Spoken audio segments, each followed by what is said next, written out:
Thank you. So Guardium is global decentralized emergency response. So you can think of it as universal 911. It's also a new worldwide public utility based on blockchain technology and a global multi-billion-dollar ecosystem with lots of niches for emergency response contracts. So Guardium benefits everyone, so all of us here in this room, but it most greatly benefits the 4 billion people on Earth who are unbanked and who have no 911. For the rest of us, 911 is not that great. A lot of people don't know this, but when you call 911, which is the emergency number in the United States, they have no idea where your location is. Your location is not shared. Uber knows more about where you are than 911, which is crazy. Okay, so how does Guardium work?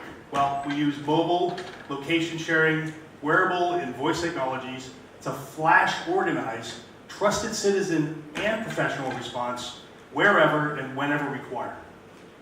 Because of this, Guardium is faster, richer, cheaper, and much more scalable than anything 911 is capable of. So how exactly is Guardium used? Well, there's 5 different ways. First, it's used to create emergency response contracts and as a form of settlement between parties. So you might create an emergency response contract with your local EMT or doctor. You might create a response contract with your local emergency transport, which in Brazil that could be an ambulance service. But if you live in a remote village, that could be the guy with the truck. Or you could create a response contract for security, be that professional or citizen-based. 2, Guardium provides for remote sponsorship of emergency response contracts. So you and I can send Guardium directly to someone in the developing world who can then in turn use that to purchase emergency response contracts. So because we've sent directly to the beneficiary, we have not sent through a government, a bank, or an organization.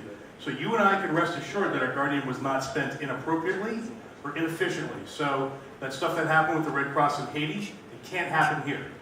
We also think that giving of emergency response services will be a very common practice within our universe. So give the gift of safety to your mom or your grandmother, or give the gift of safety to someone overseas. Sponsor their safety. 3, all alert transcripts are inscribed directly on the Guardium blockchain. So we have a full timeline of who said what, where everyone was, because remember, we have all the location information. When everyone responded or did not respond. We know both things. So after this is all done, we take the transcript, encrypt it, and put it on the Guardium blockchain, and the custody of this is given to the alerting party. So they control who sees it and who does not see that. And we couldn't get at that information even if we wanted to. 4, Guardium provides for an emergency information lockbox.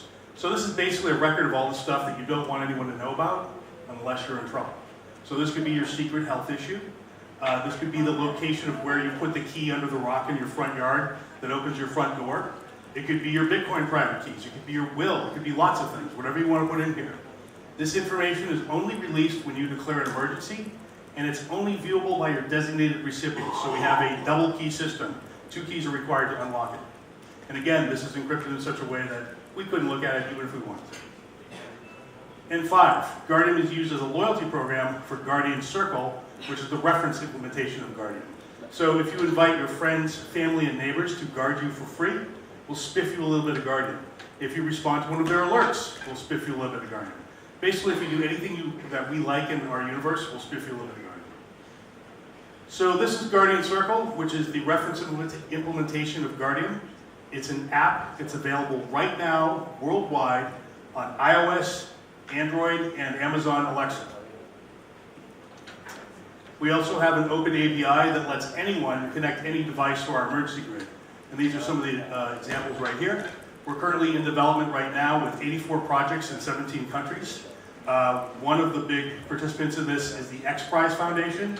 We have a big deal with them surrounding the Women's Safety X Prize. That will get us distribution to 50 million users in India sometime in 2018 and 2019. So in summary, what we're building here is a new global emergency grid. The way the world should work is, no matter where you are, whenever you're in trouble, all you have to do is press a button. It might be in an app, it might be a ring with a button on it. This sends your alert up to the cloud looks down, sees what people and equipment are already nearby. It then activates, coordinates, and pushes all that help to you as quickly as possible. So what we're doing here is we're creating this flash mob of help. So think 10 people in 3 minutes, as opposed to 2 people in an hour or an hour and a half. And at the same time, we're creating a new global multi-billion dollar ecosystem. Our token sale, this is the website for it. We're in pre-sale right now. Our public sale will be November 15th. We're raising $10 million. So in aggregate, there's 100 million coins total. We're selling a third of them. So basically what we're saying is, the reason why you want to own our tokens is that $30 million of our tokens they start off being worth $30 million. We believe at scale this is a $30 billion market. So you're basically betting on a 1,000x return on investment.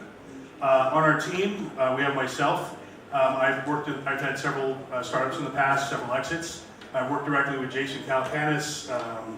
Elon Musk was on one of the boards of the companies I was in. I worked directly with Travis Kalanick, founder of Uber. We have our CTO, Chris Hayes, who's also has a similar sort of record. Our Chief Marketing Officer, Susan Jaggett. She is almost single-handedly responsible for the popularization of MySpace back in the day, building a site from zero up to millions and millions of users. And on our advisory board, we have Michael Turpin, Eric Coulier, William Moyer, if you know that name, Miko Matsumura, Richard Titus. Jason Calacanis is an investor. My name is Mark Jeffrey. This has been Guardium. Thank you for listening.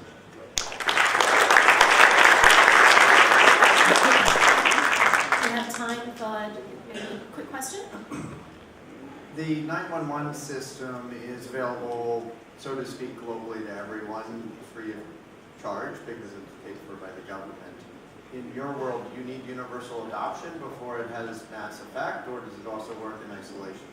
It works in isolation. The Friends, Family, and Neighbor Guardian Network is free, and that is what's available right now. We're going to concentrate on one geography first for the paid service, which will be optional. You don't have to buy into it. You can, for free, have unlimited friends, family, and neighbors as your guardians, an unlimited number of alerts. Make sense? Could you please explain us the token model, how the token value will increase with the increasing turnover of the tokens? So the tokens are used as payment in the system. So this is what the responders are paid in, and is also the way in which the emergency response contracts are formed. So the tokens start off being worth 30 million in total. The 100 million tokens are in aggregate all worth 30 million. As the system expands and as more participants come in, both buying into the paid protection service, and also there'll be more responders coming in who want to get paid. So EMTs that are off duty, ex-military, those kinds of folks, people who are good in an emergency.